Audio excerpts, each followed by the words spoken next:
Hello everyone. I will be discussing the vice and drug education and control. These are our final topics. Alright, so let's talk about Dangerous Drugs Board. Okay, what is Dangerous Drugs Board? Again, this is a policy making body and strategy making body. They are in task for the planning, the formulation of policies, the programs on drug prevention and control, and they are under the office of the president. Okay, so as to the composition of the Dangerous Drugs Board, it has 17 members. Three of them is permanent. 12 is ex officio, two regular members. Okay, so the three permanent members here is appointed by the president. So one must be the chairman. All right, so and then we have here 12 officio. Okay, so they are automatically the secretary of the 12 departments, no? The secretary of the DOJ, the Department of Health, the Department of National Defense, Department of Foreign Affairs, and the DOLI, Department of Labor and Employment, the DILG, Department of Interior and Local Government, the DSWD, or the Department of Social Welfare and Development, the DFA, Department of Foreign Affairs, the DOF, the Department of Finance, the DepEd, Department of Education, the Chairman of CHED, Commission on Higher Education, the NYC, or the National Youth Commission, and the Director General of the PDEA as well. They are the 12 ex officio members of the Dangerous Drugs Board. And the two regular members here, which is the president of the IBP, or the Integrated Bar of the Philippines, and the other is the president or the chairman of the NGO, okay, that is involved in a dangerous drug campaign. And these two, they are being appointed by the president. And automatically, the NBI director and our chief of the PNP, they act as a permanent consultant of the board, or the Dangerous Drugs Board. Okay, now as to the powers and function, or the powers and duties of the Dangerous Drugs Board, this is in stipulated in Section 81 of Article 9 of the RA 9165. Okay, the Dangerous Drugs Board, they formulate the drug prevention and control strategy, the rules and regulation, they conduct policy studies, researches, they did conduct continuing seminars, consultation, they design special training, they develop educational programs, information drive, no, and coordination with agencies for community service programs, and as well as maintaining international networking. So those are their powers and duties. Okay, next, PDEA. What is PDEA? It stands for Philippine Drug Enforcement Agency. So si PDEA naman, siya yung implementing arm ng Drugs Board. Yun ang ating Dangerous Drugs Board. And the PDEA, okay, responsible for the efficient and effective law enforcement. Okay, sa lahat ng provision ng dangerous drugs, kasama na yung mga precursors, mga essential chemicals. Okay, and yung PDEA naman, yung head niya, meron siyang rank na Director General. And of course, it is being appointed by the President. Okay, it is assisted by two Deputies Director General. The same with the PNP, one for administration and one for operation.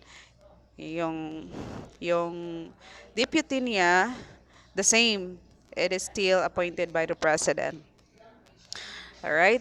Next is, let's talk about the anti-drug drives and operational concepts. Okay, we have here mga operational plans, o plan, okay, against the drug problem. Okay, first we have here Oplan Thunderbolt 1. Okay, so this is a somehow an operation to create an impact to the underworld. The Oplan Thunderbolt 2, it concerns with the operation to neutralize suspected illegal drug laboratories. That Oplan Thunderbolt 3, the operation for the neutralization of a big time drug pushers or drug dealers, including drug lords. And the Oplan Iceberg, that's for special operation team in selected drug prone areas in order to get rid of illegal drug activities in the area. And the Oplan Hunter, that's operation against suspected military and police personnel who are engaged in illegal drug activities. Oplan Mercurian, okay, the operation against drug stores which are violating existing regulations on the scale of regulated drugs, of course, in coordination with the Dangerous Drugs Board, the Department of Health, and the Bureau of Food, the BFAD. Okay, and then the Oplan Tornado operations in drug notorious and high profile places. And the Oplan Green Gold, the nationwide marijuana eradication operations and coordination with the local governments and NGOs. Okay, and then we have here Oplan Sagip Yagit, a civic program initiated by NGOs and local government offices to help eradicate drug syndicates involving street children as drug conduit. And we have here Oplan Banat, the newest operational plans against drug abuse, focus in the barangay level, of course in cooperation with barangay officials. We have here Oplan Athena, operation conducted to neutralize katong mga organized crime. Okay, say for example, no, mga mafia, 14K, bamboo gang, triads, and many local organized crimes. Okay, that is involved in illegal drug trafficking. Illegal drug trafficking kasi isa yan sa mga activities ng organized crime. Right? Lahat ng pwedeng pagkakakitaan, pinapasok nila. Lalo na itong drugs. Malaki yung kita. Okay? And next is the Oplan Cyclops. Operations against Chinese triad members. It is involved in the illegal drug operation, particularly the methamphetamine hydrochloride or the shabu. Okay, and then, sorry, hindi ko pala na ano. Okay, so next, let's talk about approaches to the drug problem. Ito talaga, anong pwedeng gagawin o magagawa ng ating gobyerno or those units in the society in addressing the drug problem. Okay, so there are four approaches to the drug problem. You know naman that the present nature and extent of drug abuse, misuse among the youth, it constitutes one of the gravest health problems that is facing our nation and of course in the world today. And then public concern about drug abuse is focused not only on drugs that can be abused but also on the individual who misuses them. Okay, so today there are many measures undertaken by both yung private sector natin, yung government sector in the fights against drug abuse as a disease of society. It is considered now as a disease of society. So isa dito sa approaches ng drug problem is the law enforcement approach. Ano naman kaya sa side ng ating law enforcement? Okay, the Philippine government, they consider drug abuse as a multifaceted problem. Of course, it threatens the health, the well-being of our Filipino people and all levels of the society. In fact, we have different laws, no, in the dangerous drugs. We have RA 9165. RA 9165, which is also known as Comprehensive Dangerous Drugs Act of 2002. Okay, that it is enacted not to strengthen, to add more teeth in the government response to the ongoing problem on drug abuse in the country. So the RA 9165, this is the major arm of the government in its law enforcement approach that derive from the supply and demand reduction strategies. Okay, nandun na yung mga dangerous drug. It is being defined in 1961 Single Convention on Narcotic Drugs. Okay, and aside from that, the law enforcement, they did a buy-bust operation. Okay, so pag sinabi nating by-bus operation, somehow it is a form of entrapment. Sino yung nag-employ? Yung ating mga peace officers. So they think that this is an effective way of apprehending, arresting, no, of a criminal in the act of commission of the offense. Okay, so another is marijuana eradication. That's the another approach of the our law enforcement. The marijuana eradication, it involves the location, the destruction of marijuana plantation, no, including the identification, the arrest, the prosecution of sino ba yung nagtanim ng marijuana na yan, yung may-ari, no, yung cultivator, no, and the streeting of the land where the plantations are being located. And then they did as well mobile checkpoint operations. No, none other forms or no other forms of checkpoints other than the mobile checkpoints are authorized for drug enforcement and prevention operation. Okay, so they shall be established only in conjunction with ongoing operations or situation or when there is a need to arrest a criminal. And then they even have, or law enforcement approach, it even have airport and seaport interdiction, pwedeng harangin. Okay, the airport and seaport interdiction, it involves the conduct of surveillance. Okay, mga interception, interdiction of persons and evidence no, during travel. It may be by air or by sea levels, no? So they conduct operation in coordination with airport and seaport authorities. Right? And then the next one we have here the treatment and rehabilitation system, rehabilitation approach. Okay, in assisting the drug abuser, paano natin sila ma-assess? Okay, they provided, this approach provided treatment, provided rehabilitation sa ating mga drug abuser, no? Okay, so isa dito, the treatment that is somehow a medical service no, that is rendered to a client, sino man yan, for the effective management of physical and mental condition. Anything that is related to drug abuse. Okay, ano ba yung goal, ano ba yung aim ng ating treatment in this approach? Okay, isa na dito is to prevent death from overdose. Okay, to treat complication following drug dependency, no? And then to make them comfortable during the withdrawal period. And as well, to encourage confirmed drug-dependent clients na mag-undergo sila ng rehabilitation or kung ano pa mga specialized services.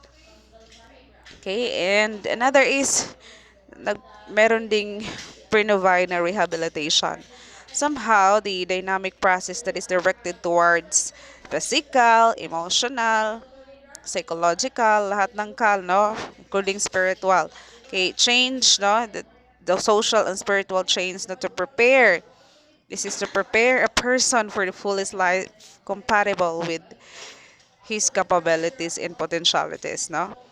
Okay, and render him able to become a law-abiding. Para maging law-abiding naman ulit siya, no? Maging produktibo as one of the member of the community without abusing drugs. Okay?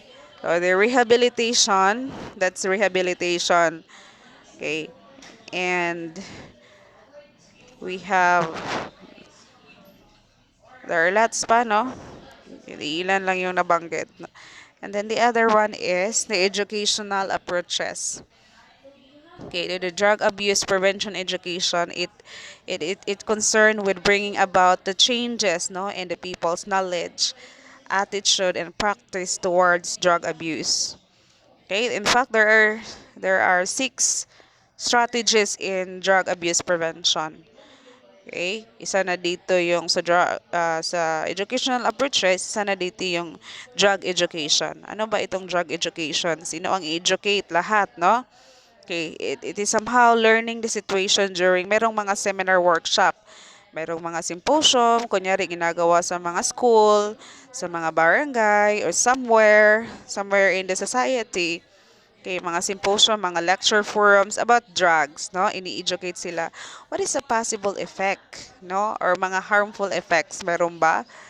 Okay, ano bang posibleng gawin, no, to stop? Okay, and then, yung iba naman na hindi pa talaga nakasubok na gumamit ng ganitong pinagbabawal na gamot, eh, ma-encourage din sila na wag nang subukan kasi naipapaliwanag na kung ano talaga yung epekto nito, okay, sa ating katawan. Alright? Lalo na pag ma-abuse, eh, magiging dependent na tayo. Okay, mayroong mga training, mga coping skills, no? Okay, mayroong mga this techniques, no? This is very nice, no? And again, this is a drug abuse. Meron silang mga drug abuse prevention programs. And then the other one in this approach, meron ding drug information. Somehow, it is an activity which focus on dissemination of basic facts of the causes and effects. Mga flyers, ganyan, kunyari, no? Sa effect ng drug abuse way. The objective of this drug information is somehow to create awareness para alam ng lahat, maging vigilante, no? And maging vigilante yung ating mga mamamayan, no?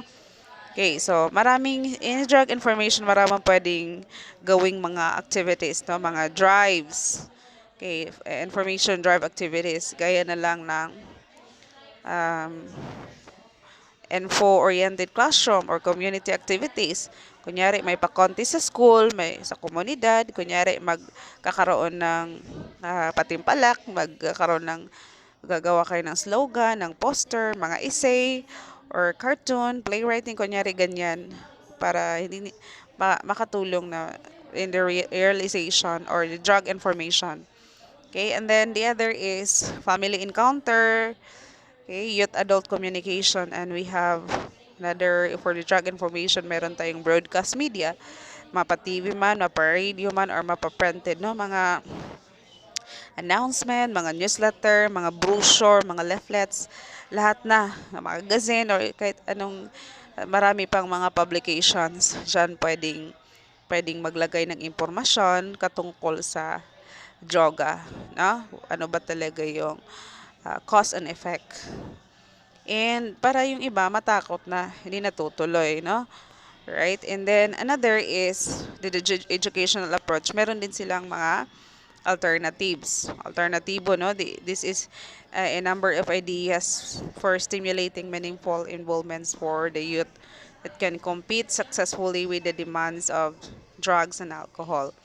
Tulad na lang na ginagawa nilang alternatives, voluntary service works, merong sports, merong arts development, theater, para ma-divert ba? Ma-divert yung mga atensyon ng mga bata, no?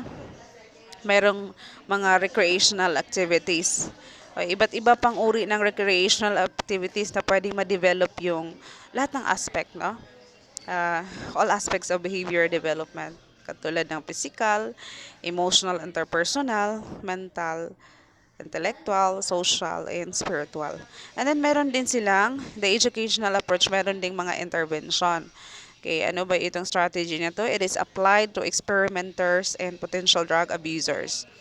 Okay, so activities like katulad na lang ng peer or merong group counseling, ganyan yung ginagawa nilang intervention. Ano ba yung purpose niyan? To encourage every community, no? Okay, and it is applied to the individual or a group which needs specific assistance and support. Merong mga peer counseling, cross-age tutoring, no?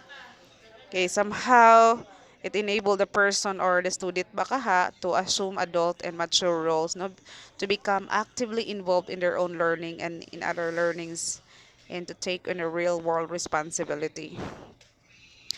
Okay, and somehow it can provide meaningful work in the school setting to the students who might otherwise suffer from low self-esteem and general lack involvement with school or cross-age tutoring and counseling programs. Right? And lastly, approaches of the drug problem. Daming approach, no? Ng drug problem. So, anong nangyari pa rin, no? Sino, kaninong problem to? The people, uh, the the primordial people who is in task, who is in charge for this one. or in the individual. So basta merong mga approaches to address this concern rather. Okay, we have here international cooperation approach. Okay, international katulad na lang halimbawa ng ating United Nation International Drug Control Program. Okay, isa sa in the General Assembly. This is pursuant to General Assembly, no? United Nation International Drug Control Program. Okay, as to the delivery of the drugs, no? Meron silang control delivery. Paano ba ito? Ito yung technique na it allow illicit or suspect baka consignment of narcotic drugs, mga psychotropic substances or substance, no, substituted for them to pass out or through or into the territory of one or more countries. Okay, with the knowledge and under the supervision, of course, of their competent authorities, with a view to identifying person that is involved in the commission of drug-related offenses. Okay, the international cooperation in facilitating the controlled delivery of illicit drugs is considered as the most effective means not to neutralize transnational criminal syndicates. And then they did in undercover operation as well. Okay, somehow the undercover operation, it is an investigative technique, no, in which the personnel involved, they assume different identities in order to obtain the necessary information. Nag-undercover sila. Kunyari, merong the investigator, the undercover, at yung agent natin, undercover agent, na mapapanggap na kunyari dancer sa club or kunyari pulubi, ganyan, no? Just to make a surveillance in gain in information. Okay. So somehow this undercover operation, it is considered as a method of surveillance. Okay, and then they have the narcotic investigation as well. Okay, narcotic investigation, this is necessary tool employed by drug enforcement agencies in building up relevant and competent evidence which are vital in the development of drug case. Okay, so the several investigative techniques may be utilized for successful attainment of the operation. So, kasama na dito yung narcotic investigation. It is not limited to the use of informants only, but there are lots pa. Like interviewing, interrogation, surveillance operation, undercover operation. Kaya magkaiba yung informants at informer ha. Kasi pag sinabi nating informer, merong kapalit, no? Monetary, merong reward, no? And then the informants is kusang loob talaga na nagbibigay ng impormasyon. Right? So those are all involved in during narcotic investigation. Okay, so those are those or there I would like to add up pa pala. I would like to add up the drug outlook in the Asian countries. Okay, these are the major contributors in the Asian countries, kagaya na lang ng Thailand. Okay, kasi we're talking about the United Nations man, no? International efforts against drug abuse. Okay, kagaya ng Thailand. Si Thailand, they are the training center for undercover operation, training center for investigation, training for informant handling. Okay, paano ba dalhin yung ating mga informant para maalagaan naman, no? Surveillance and other enforcement techniques. And in the Philippines naman, we adapt the drug demand reduction strategy and supply reduction strategy. Well, it is carried out by the conduct of anti-narcotic operation. Kagaya na lang ng pag-raid ng mga plantation, mga laboratories, and arresting them, the search and seizure, surveillance, at iba pang mga intelligence operation. So this is carried out by the conduct of information and educational drives in the treatment or rehabilitation of drug addicts. Okay, sa Malaysia naman, this is the sponsor itong Malaysia sa International Labor Union, no? Okay, doon ito sa Malaysia, no? This is considered as the training center for treatment and rehabilitation of drug abusers in Asia. Again, si Malaysia, siya ang naging training center for treatment and rehabilitation ng ating mga drug abusers sa Asia. Si Singapore naman is responsible for in the area of research. Research naman itong si Singapore as part of the Asian Anti-Narcotic Work. Merong mga, there is a urine test project, no? It was adopted, no? The aim of for this is to train chemists from ASEAN members in the techniques of mass urine screening. Kasi isa din ito eh, malalaman na you are, what's this? Ito, magamit ka ng pinagbabawal na gamot. Alright? Alright, so ito lang muna yung pag-aaralan natin and then the rest of the topics would be discussed then to be followed. Okay?